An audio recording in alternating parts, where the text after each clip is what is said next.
When I joined Airbnb in 2014, the engineering team was much smaller, less than 100 people. We had a new hire tradition of welcoming employees to the company by having them run underneath what we call a human tunnel. At the end of this tunnel was a large beanbag for engineers to jump onto while we all clapped and cheered. After our new hires completed their human tunnel run, we gave them an onboarding task in our monolithic code base. At the time, almost all of our engineers were coding in our monolith daily. Fast forward a few years, and you can see that our engineering team continued to grow as well as our business.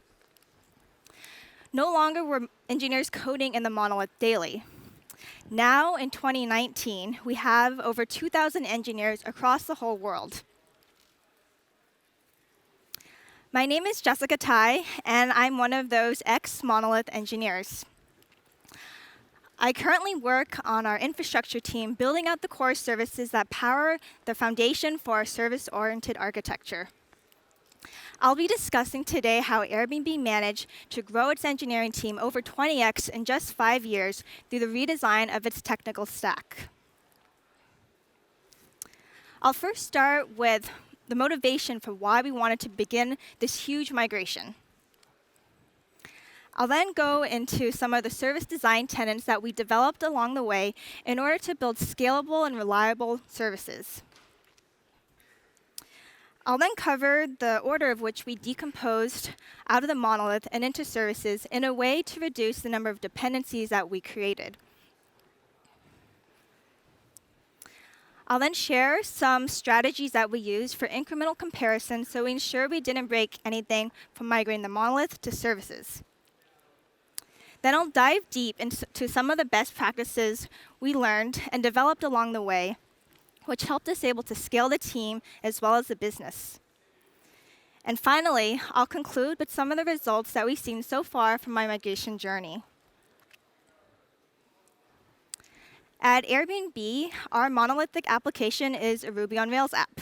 We refer to this as monorail. A monolith is a single-tier unit responsible for both client and server-side functionality. This means that the model, view, and controller layers are together in a single application. And this was a really easy place for Airbnb to get started. It was super convenient with the presentation layer being in the same place as the business logic and the data accessing. Airbnb had a really large database that had all the types of data stores shared in a single place. When I joined, the whole booking flow of Airbnb was still in monorail. This meant finding a place on Airbnb and picking a home and deciding to book it. After I completed my human tunnel run, my onboarding task was to create a feature requiring a guest to send a message to their host. This required some new text in the view, accessing the messaging data model, and some business validation logic. Together, my new hire change was shipped in one app, Monorail. So if Monorail could handle everything, why did we bother taking the time to move away from it? This talk will also cover various animals in nature that migrate. The Arctic tern is a type of bird, and it has the longest migration journey out of any animal on this planet. Throughout its lifetime, it migrates over 2.4 million kilometers. That's like going from here to the moon and back. So you get a lot of moon facts during this conference. So because a migration of technical architecture is really hard, why did we begin on this million-kilometer journey? The short answer is for the people. Our engineering team was growing so rapidly, often doubling year over year. The needs of the business was also evolving quickly, so we needed an architecture that could move quickly and grow with our team. In Monorail, we are seeing difficulties with more production incidents. Engineers had to spend more time firefighting instead of developing features. Our code base was tightly coupled and difficult to navigate and debug. It also took a long time to deploy our code. When I first joined, I could deploy a code change in Monorail in just a few minutes. Now, it took several hours just to get a single change out. This made engineers very frustrated, and productivity was at an all-time low. So we needed to figure out a way to improve our architecture so we could continue growing our business. The solution we landed on was service-oriented architecture, or SOA. SOA is a network of loosely coupled services where some client makes a request, flows through an API gateway, and that fans out to various other services, which can call services or other data stores. The benefits that we saw for SOA is that each service is built independently and can be scaled separately as well. Smaller teams of engineers could work on a service, so it's much easier to manage the changes. We hope this would help solve our developer velocity problems, as well as being able to introduce new verticals and grow the Airbnb business. If we look at the checkout page that I had my new hire change on, but now from an SOA lens, we could break it down into different components. An example is the home service, reservation service, pricing service. And now there are beginning to look like a lot of services on this one page that used to be handled by a single application. How can we ensure that we're not actually making a bigger mess and entanglement for ourselves? We tried to combat this by sitting down in the beginning and creating service design tenets to help guide our migration. Penguins migrate, and the various colonies in different locations have a shared understanding of where and when to migrate at the end of their migration journey. We wanted to empower our engineers to have a shared understanding of how to build services in a reliable and scalable way. The first of these tenets is that a service should own both the reads and writes to its own data. This means if another service is interested in a particular service's data, they must go through the owning services API. This helps with consistency and encapsulation of our data. Services should also address a specific concern. We wanted to avoid taking our monolith and then going so far the other way that we had a polylith of really tiny granular microservices. Instead, we wanted our services to be larger and focus on business functionality, but not to duplicate this functionality amongst multiple services. Recognizing that Monorail had the ability for multiple different products to share code, we wanted to be able to have our shared code be in shared services or shared libraries, but we shouldn't be copy-pasting different things across various services. Another tenet that we have was that data mutation should propagate via standard events.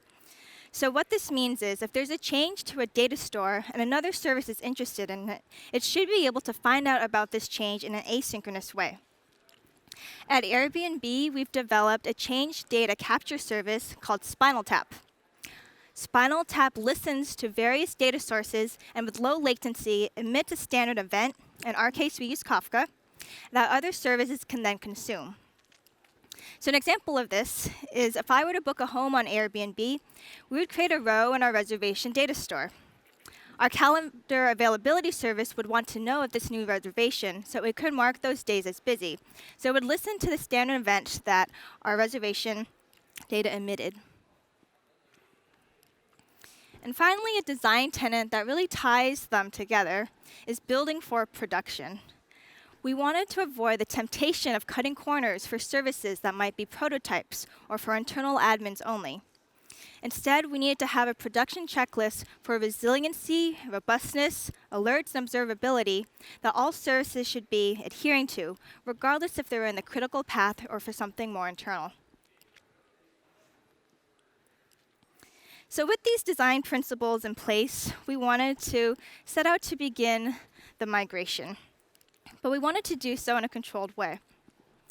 Monarch butterflies have an interesting migration path because their migration journey is actually longer than the lifespan of any one butterfly. So what this means is that it takes multiple iterations of the butterfly life cycle to complete its full migration journey. Similar to the monarch butterfly, we designed a few iterations of our service request lifecycle to complete our journey into SOA. The first iteration was the original one, where everything flows through monorail. Monorail is responsible for handling everything, and we had that big shared database. Version 2 descopes monorail to being just the routing and view layer. Instead, it'll send API traffic to a network of services. This SOA network would be responsible for handling the business logic, modeling, and data accessing. If we look a little deeper into what these services are, we decided to create 4 specific service definitions. We wanted to have clear alignment on what service types we would be building so we could have a strict flow of dependencies and allow services to be created that were similar in functionality so that we could utilize shared resources. Beginning at the bottom layer, we have the data service. The data service is responsible for being the gatekeeper for a particular data entity's reads and writes. This goes with our first design principle. The layer above this is the derived data service. This applies business logic that can be used in various shared contexts. The derived data service reads data from data services as well as its own stores, such like an offline store. As we started the migration, we initially did not have this type of service, but we realized soon that there were shared pieces of complex business logic that were used across multiple different product flows. To encapsulate these, we put them in what we call middle-tier services, services that are responsible for business logic but do not have actual access to the data itself. Instead, they'll be reading data from the data and derived data services. And at the highest level, we have the presentation service. This is responsible for synthesizing and aggregating the various data and performing the business logic transformations. The presentation service then services this data to our front-end, web, and mobile clients. With these definitions in place, we wanted to actually begin coding. But where do we start? We decided to start at the most fundamental layer to Airbnb, the home. At the time, Airbnb's business was only home, so this was the most complex thing we could possibly start with. And we wanted to prove that if we could migrate homes out into an SOA, then we could do so for the rest of the company. So we started at that bottom layer, at the data service. We looked at how homes data was being accessed in monorail. Often this was through active record, and so we intercepted at the active record adapter layer and routed the request instead to the separate homes data service. The homes data service originally would then read the data from that fat shared database. As we continued migrating out reads and writes to homes data, we're able to take that data from the shared database and put it in its own isolated homes data store. We then started looking at some of the business logic now that we had a few data services under wraps. An example of this is the pricing derived data service. It needs some information from a home, which it gets from the homes data service, and it has its own data, such as offline pricing trend statistics. It applies pricing rules from the host, input from the guests, and returns a price that can be used in different parts of our product. With more derived data and data services coming about, we then started tackling the highest level, the presentation service. So an example of this is the checkout presentation service. It needs some information about pricing, it needs some information about homes, and dozens other dependencies. We began with the read portion of the presentation service first because reads are idempotent, a little less risky. But as we began to build confidence, we then tackled the writes. As mentioned before, there are really complex business logic pieces that determine if something is a valid write pattern or not. So we put these in the middle tier services. And the middle tier service would then be the one responsible for writing to the homes data service. So that was version 2 of our iteration. Version 3 gets rid of monorail completely. So from a mobile client, what this would look like is that it sends a request to their API gateway. API gateway is a service responsible for routing and applying middleware. It populates a request context by calling out to a suite of middleware services, such as OAuth authentication or risk signals. It then routes the request to the appropriate presentation service, where then the rest of the request is handled by our SOA network. For our web clients, we have a little bit different approach. We introduce a specific service for web rendering. This returns HTML back to the web client and is responsible for calling out to the appropriate endpoint in our API gateway. Similar to the mobile process, we apply the request context by calling out to the middleware services and then call our network of services. And you can notice that the request flows in a very specific, controlled manner where the dependencies are clearly defined.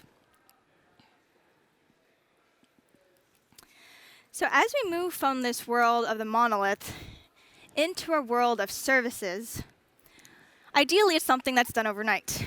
But that's never the case. There's a long time spent in this middle period, the migration world, where both the service and monolith tech stacks need to be supported as first-class citizens. And during this phase, we want to make sure that we haven't broken anything during the migration. So it's really important to be comparing for differences. Walruses are migratory animals, and when they go to their end location, they do so by either swimming or floating on ice sheets. For a user coming to Airbnb, their request could either flow through monorail or flow through our services, but the response should be the same. And to do this, we employ different techniques to compare for the reads and writes that we have in monorail. So if we start by wanting to migrate a read path, let's call it read path A of monorail calling the database directly against some read path B flowing through a service, we are able to perform dual reads on the same data source because reads are idempotent. We put this behind an admin configurable gate that's easily toggleable via a web page. This part is particularly important because it allows us to ramp up traffic or turn it off completely just with the click of a button. We don't need to write code, and we don't need to wait for the code to deploy to turn off a feature if something goes wrong. We then look at the responses of the two paths, and these are emitted as standard Kafka events. These events are then consumed in an offline framework comparing the response of read path A and B. The output is the result of the comparisons. That's a way that's queryable by our engineers to determine if the paths were the same.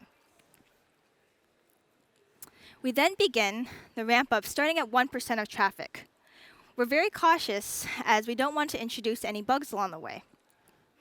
We look at the output of our comparison framework and ensure that it's clean before continuing to ramp up until we eventually reach 100%.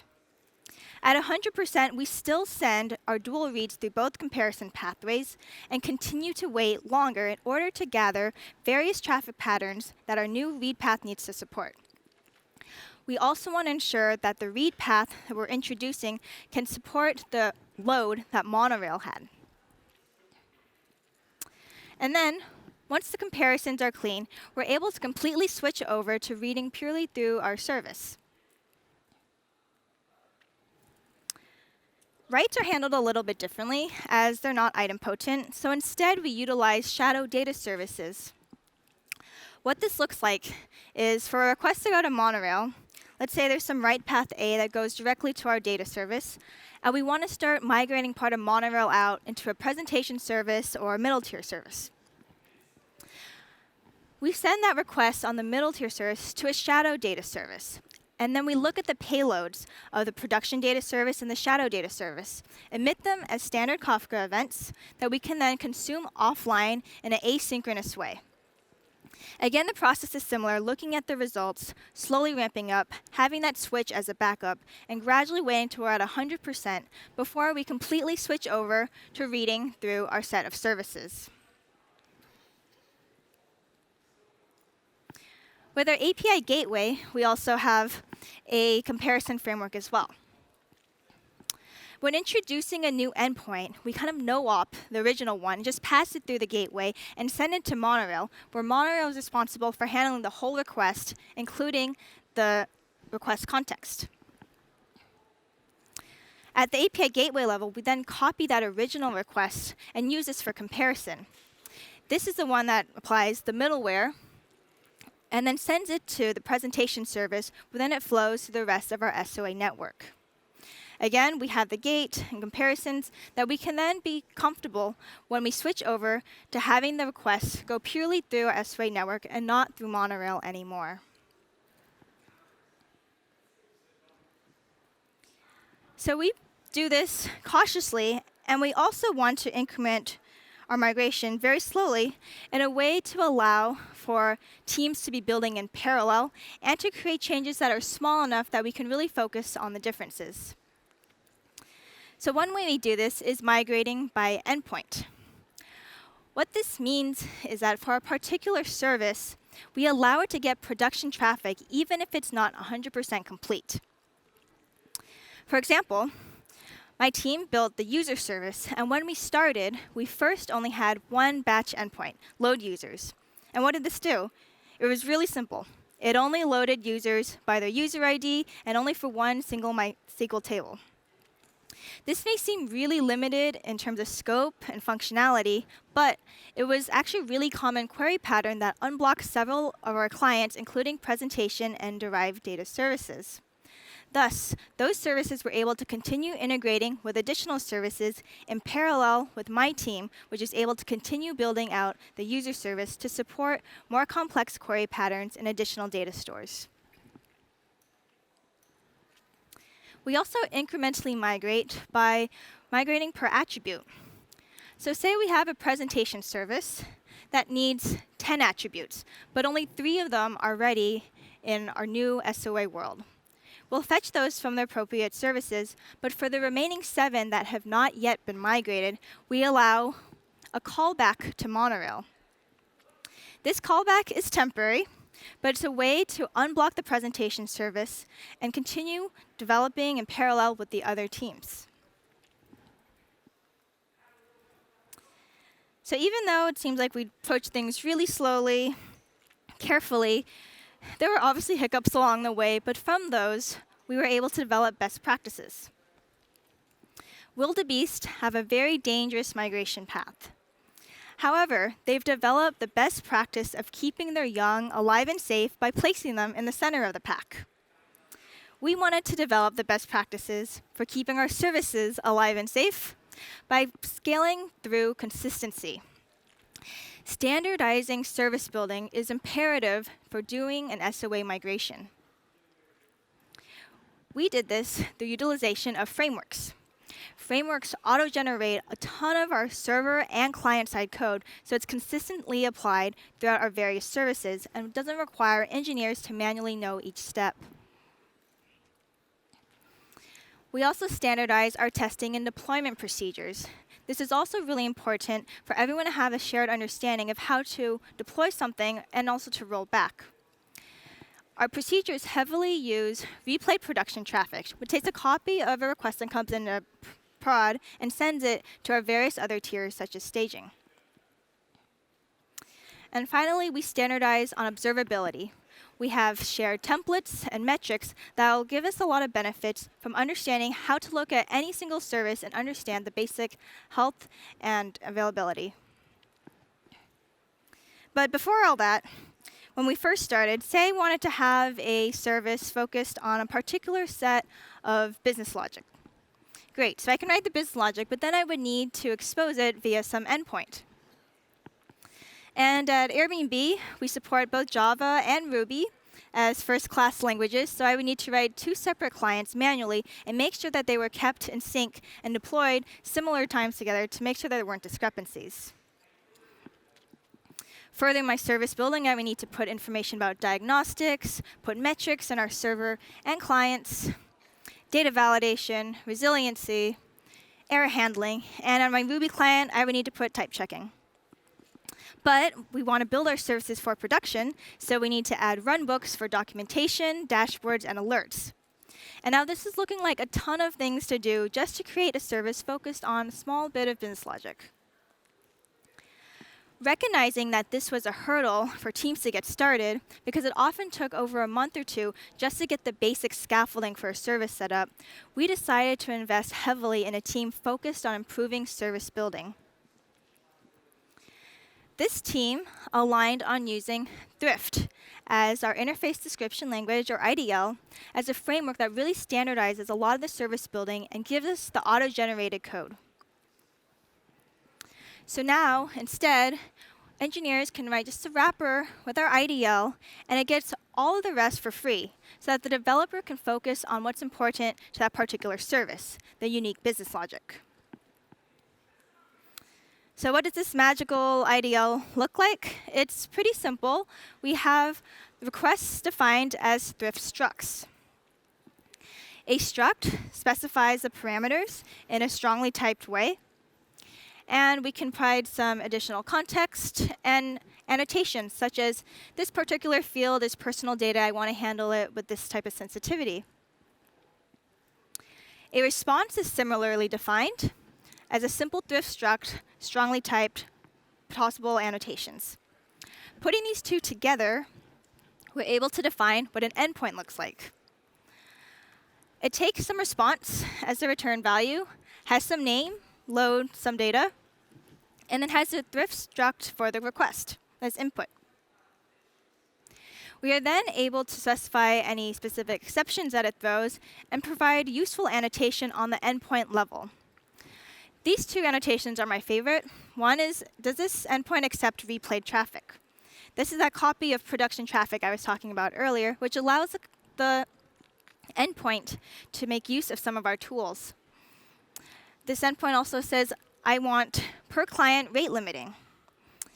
Both of these features before took weeks to integrate for each service manually. But now, with these simple lines, we're able to get them for free, and all we have to do is set some basic configurations to get them set up. Other benefits we get for free with our IDL include documentation. If we look here at the top, we can see that it appears in this nifty Service API Explorer portal. Other helpful information, such as how to reach the owners of this service, or what is the description, what is the technical design doc, are easily defined as Thrift annotations right in those Thrift files. We get other benefits, such as defining what the endpoint is, or defining some information about what the parameters are, all within the Thrift file as block comments. This is a really easy way for developers to have up-to-date documentation. When the Thrift file gets deployed into production, it also gets deployed into this document server, so it's always in sync with what the latest code the server is running. More cool features we get from our IDL framework is around resiliency. It gives us configuration-based ways to do circuit breaking, retries, and timeouts. This is really important because as you expand to various services, the dependencies become large, but you don't want a single dependency to take down the whole site. Other features that help with this is bulkheads, a technique that separates dependencies into different asynchronous thread pools. This is important because if one dependency exhausts its thread pools, the other dependencies cannot be affected. Combining this with graceful degradation allows us to mark certain dependencies as optional, and thus the service won't go down if one of its dependencies is throwing 500. Standardizations to our testing and deployment procedures included moving services to a shared development environment. After testing out the code locally and merging it, we then put it to a staging environment. And this staging tier is the one that takes in the replayed production traffic. With this production traffic, we're able to use Diffie, which compares the responses of staging against production.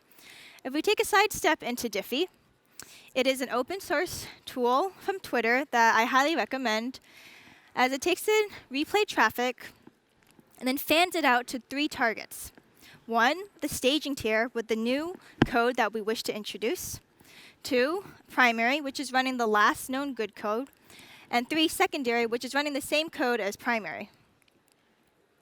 If we pairwise compare the two, we see that there could be some differences, which we call to be raw. We also compare the response between primary and secondary.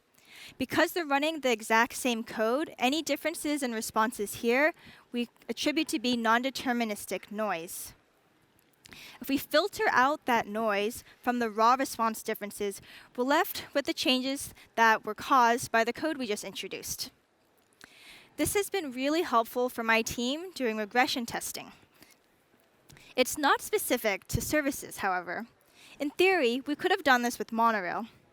However, the tool is more effective if there's a smaller set of endpoints and a smaller set of changes that are going in to really be able to identify what could be causing the differences that we see in Diffie. After our Diffie looks clean, our staging tier metrics look good. With staging talking to other staging services, we're now ready to move to production. We start by only deploying to a single instance of production, known as Canary. And once that looks clean, then we can confidently deploy to the rest of our production fleet. This does have more steps than our monorail approach, but it is much better in terms of not breaking the site and giving engineers more confidence that what they're deploying is actually going to work. Some benefits we get from having auto-generated code in our server and our client is that it generates metrics for us in a templated way. This graph is all populated for free. It has information about the responses that it gets, QPS, and errors. And if you look here, all we need to do is define the service variable and pick from a drop-down menu the name of the service. In this case, this is a demo service called Banana. But it's really easy for anyone to find out the overall health and observability of a service by looking at these standard dashboards. So it seems like that was a lot of work, and it was. Humpback whales have a migration journey that is also very long and arduous, being the longest journey out of any mammal on this planet. Our journey, too, has been pretty long. We started in 2016 with my small infrastructure team trying to prototype ways to demonstrate that SOA was the future for our company. Now, in 2019, we're nearing the tail end, but as you can see, we're not quite done yet, so it's been a 3-year journey. But we've made 450 plus services on our IDL framework so far and have been seeing really great results. We have faster build and deploy times. Now, our services can be deployed in minutes, whereas before it's hours in monorail. We're seeing fewer reverts. Bug fixes can be done quicker. And our surveys show that developers are happier and more productive.